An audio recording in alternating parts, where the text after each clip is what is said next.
అందరికీ నమస్కారం అండి. Welcome back to our channel. ఈ వీడియోలో మామిడికాయతో పులిహోర ఏ విధంగా ప్రిపేర్ చేసుకోవాలి అనేది ఇప్పుడైతే తెలుసుకుందామండి. మనం రెగ్యులర్గా చేసే చింతపండు పులిహోర ఎంత కమ్మగా ఉంటుందో అదే విధంగా మనం ఇలా పచ్చి మామిడికాయలతో చేసేటటువంటి ఈ పులిహోర కూడా అంతే టేస్టీగా కమ్మగా రుచిగా ఉంటుందండి. అయితే మనం ఏ పులిహోర తయారు చేయాలనుకున్నా పులిహోర చేసేటప్పుడు ఈ ఒక్క పొడి వేసి పులిహోరని తయారు చేసుకుంటే మనకి పులిహోర టేస్ట్ అనేది అదిరిపోతుందండి.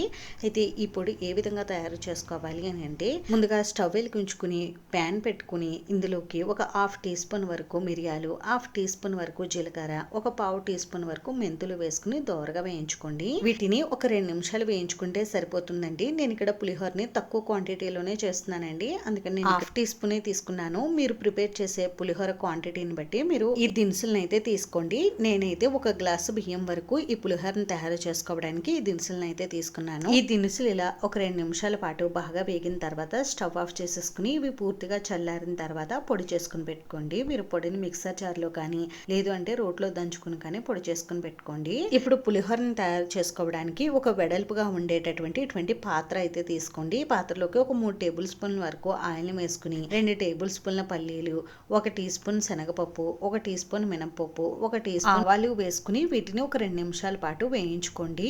2 నిమిషాలు వేయించుకున్న తర్వాత ఇప్పుడు 4-5 సన్నగా కట్ చేసుకున్న పచ్చిమిర్చి, 4-5 ఎండుమిర్చి, కొద్దిగా కరివేపాకు వేసుకుని మళ్ళీ ఒక 2 నిమిషాల పాటు వేయించుకోండి. ఇలా ఇవన్నీ బాగా ఫ్రై అయ్యేలోపు ఇప్పుడు ఒక మీడియం సైజు మామిడికాయని తీసుకుని పై తొక్కంతా కూడా పీల్ చేసేసుకుని ఈ మామిడికాయని తురుముకుని కానీ లేదు అంటే పేస్ట్ లా చేసుకుని పక్కన పెట్టుకోవాలి. నేనైతే మామిడికాయ పేస్ట్ నే చేసుకున్నానండి. చాలా మంది మామిడికాయని తురుముకుని కూడా ఈ పులిహోరని ప్రిపేర్ చేసుకుంటూ ఉంటారు. ఎలా చేసుకున్నా మనకి టేస్ట్ బాగుంటుంది. ఇలా పోపు బాగా వేగిన తర్వాత ఇప్పుడు ఇందులోకి మనం ముందుగా ప్రిపేర్ చేసి పెట్టుకున్న పులిహోర మిక్స్ ఉంది కదండి పొడి, ఆ పొడిని వేసుకోవాలి. అలాగే ఒక పావు టీ స్పూన్ వరకు ఇంగువ, హాఫ్ టీ స్పూన్ వరకు పసుపు వేసుకుని బాగా కలుపుకోవాలి. ఇప్పుడు స్టవ్ ఆఫ్ చేసేసుకుని ఇప్పుడు మనం ముందుగా తురుము పెట్టుకున్న మామిడికాయ పేస్ట్ ఉంది కదండి, ఆ మామిడికాయ పేస్ట్ ని అలాగే రుచికి సరిపడా సాల్ట్ వేసుకుని బాగా కలుపుకోవాలి.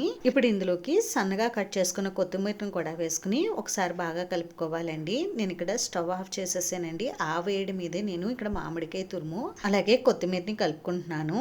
ఇప్పుడు ఈ ప్యాన్ ని పక్కన పెట్టుకుని ఇప్పుడు ఇందులోకి మనం రైస్ అయితే కలుపుకోవాలి. పులిహోర కోసం మనం రైస్ ని ఉడికించేటప్పుడు బియ్యంలో కొద్దిగా మనం ఆయిల్ వేసుకుని ఉడికించుకుంటే మనకి అన్నం ఇలా పొడి పొడిగా వస్తుందండి. ఈ విధంగా అన్నం బాయిల్ చేసుకున్న తర్వాత అన్నం మనం వేడిగా ఉన్నప్పుడు కలపకూడదండి, కొద్దిగా మనం చల్లారనివ్వాలి. ఇలా చల్లారిన తర్వాత ఈ పులిహోర మిక్స్ లో వేసుకుని బాగా కలుపుకోవాలి. ఇంకా మీకు ఈ పులిహోరలోకి రుచికి సరిపడా సాల్ట్ సరిపోకపోయినా, కారం సరిపోకపోయినా మీరు కొద్దిగా మిరియాల పొడిని అలాగే కొద్దిగా సాల్ట్ వేసుకుని కలుపుకోవచ్చు. మీకు ఇంకా పులుపు సరిపోకపోయినా మీరు మళ్ళీ ఇందులోకి మామిడికాయ తురుము కానీ పేస్ట్ కానీ వేసుకుని కలుపుకోవచ్చండి. ఈ విధంగా మామిడికాయ పులిహోరని అయితే ప్రిపేర్ చేసుకోవాలి. మామిడికాయ పులిహోరని ఇలా ప్రిపేర్ చేసుకుంటే చాలా టేస్టీగా కమ్మగా ఉంటుందండి పులిహోర. ఒకసారి ట్రై చేసి చూడండి. ఎప్పుడు చింతపండు పులిహోరే కాకుండా ఇలా ఈ మామిడికాయ సీజన్ లో ఇలా మామిడికాయ పులిహోరని ఒకసారి ట్రై చేసి చూడండి. అంతేనండి, చూసారు కదా. ఈ వీడియో మీకు నచ్చితే ప్లీజ్ లైక్ చేసి షేర్ చేసి సబ్స్క్రైబ్ చేసుకోండి.